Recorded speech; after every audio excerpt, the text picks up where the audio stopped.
What's going on, YouTube? It's your boy Duran, and we're here to talk more Celtics basketball. So I'm here to talk about Ime Udoka's press conference, my takeaways, what I just got from him, my thoughts. Very impressive, very impressive. Just seeing the press conference, we knew that Ime Udoka was the Celtics' first option, first of all. I think I saw something out there that, again, more sports talk radio being wrong, as usual, saying Chauncey Billups was their first option. I don't believe that. I don't buy that. Who would choose Portland first over Boston? Just look at the pros. Boston has a higher ceiling right now. Portland's top players are aging. I think Dame will be 31 this season. And then going into that, you look at CJ doesn't have a ceiling nearly as high as Jaylen Brown at that. So there's no way that Chauncey Billups saw Portland as his top option over Boston. So I just don't buy that. I absolutely buy into Ime Udoka being their first option. It was a very impressive press conference. Now let's go ahead and talk about it. Things I liked. I'll talk about when he talked about the young players, specifically Nesmith and Romeo Langford. I do agree with him. These first round picks that they have on this team, these players have to play up. They have to become contributors. They have to start contributing to this team. Boston isn't just going to be adding random free agents or just having their pick of the litter on free agents. They'll be limited this year. Their salary cap is not that. There's only so much they can add to this team without trading away the core, such as like Marcus Smart or Jaylen Brown. I'm not even going to mention Jason Tatum because that's not even in the realm of possibility. But let's just talk about this roster. This roster has to play better. The players on this roster have to play better for it to improve. So getting Romeo Langford to another level is something that they're going to be working on probably in this entire summer. Because when you look at Romeo Langford, he's a third-year player. So is Grant Williams. Grant Williams is a third-year player. These guys have got to contribute. Not Romeo Langford, but Aaron Nesmith was a high selection. Aaron Nesmith has to be a contributor this year. So in my opinion, I agree. Those two players have to be contributors. Unless you're not moving them, you plan to keep them. Those guys have got to play up. Peyton Pritchard, I don't really look at Peyton Pritchard as a rookie because he's older than Jason Tatum at that, or I think he's about a year younger.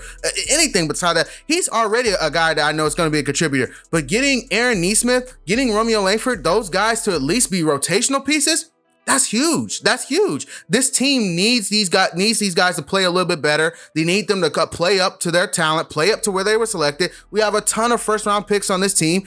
One of these guys have got to play besides Peyton Pritchard. These guys have got to play up besides Peyton Pritchard. Like the first round picks have got to be better besides the super high picks like Jaylen Brown and Jason Tatum. And that's just the truth. I really like that. I also like his when he touched on defense, when he talked about he wants his team to be a hard-nosed defensive team. I agree with that. This team took a fall back. Like they took a huge step back defensively.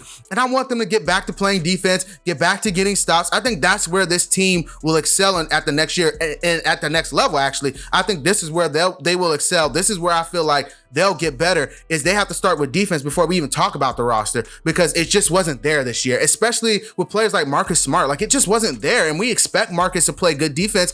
I think he took a step back, and I'm not going to sit here and say Marcus Smart is a bad defensive player, because in the years prior, he hasn't been that. So we have to find a way to get these guys to want to play defense. I think Ime Udoka can do that. What else is there? I also liked his quotes about filling out the assistants on this team. He isn't just looking for guys like a Mike D'Antoni. He isn't just looking for guys that are super experienced, guys that have been head coaches. He's looking for hands-on guys. He's looking for hands-on type of coaches that have come here, connect with the players, and get the best out of them. He has been an assistant coach. He knows what good assistant coaches look like. So I think that'll work in our favor. He's going to find guys that can work. I did see something about Will Hardy, the coach out of San Antonio. There's been things people talking about him as being a possible successor to Greg Popovich. I've always thought Becky Hammond would be the successor to Greg Popovich, in my opinion, but the Will Hardy, I really do like that pickup. I don't know if they signed him yet, but I know they are in talks to bring him in. I like that. I like bringing more of the Popovich tree into our coaching staff. Also, what Udoka talked about, bringing back more team play. What were we? He mentioned that we were 28th or 27th in team assists. That's horrible. That's horrible. There's too much one-on-one play, and I agree. There was too much 5-out, too much one-on-one. Let's get back to running actual plays, in my opinion. It turned into too much street ball this year, and that's just due in part to guys not playing up, guys not buying in. And Brad, I believe Brad when he says he's burnt out, because we just did not see as much creativity as we saw in the past seasons this year. It just wasn't there. The players weren't they weren't bought in. They didn't. You saw the body language. It just wasn't good. It wasn't good this year for Brad Stevens. But more on Ime Udoka. I just really like this guy. From what I heard in the press conference, the things I heard, what he said, I'm bought in. I really do appreciate that he brought up the younger players, because it isn't just about Jason Tatum and Jaylen Brown. The younger guys have got to play better. There's only so much they can do in free agency, guys. There's only so much they're going to be able to trade for if they do decide to trade. The guys on this roster have to play better. That's just the bottom line of it. So I do appreciate that he talked about the rest of the roster, not just the core 3 players. But yeah, aside from that, a really good press conference. I was very impressed. I think Ime Udoka is going to be really good, and I hope to see more. I can't wait to see these hirings for these assistants. I think they've started really well with Will Hardy, but we'll see. I still think they should hire Lloyd Pierce. I would love Lloyd Pierce. I think he's going to be a part of the Team USA assistants. I would love to see him become an assistant here. So, but we'll see. We'll see as it goes on, and we'll go ahead and make more videos about him. As always, guys, I have nothing left for the video. Like, comment, and subscribe. Peace.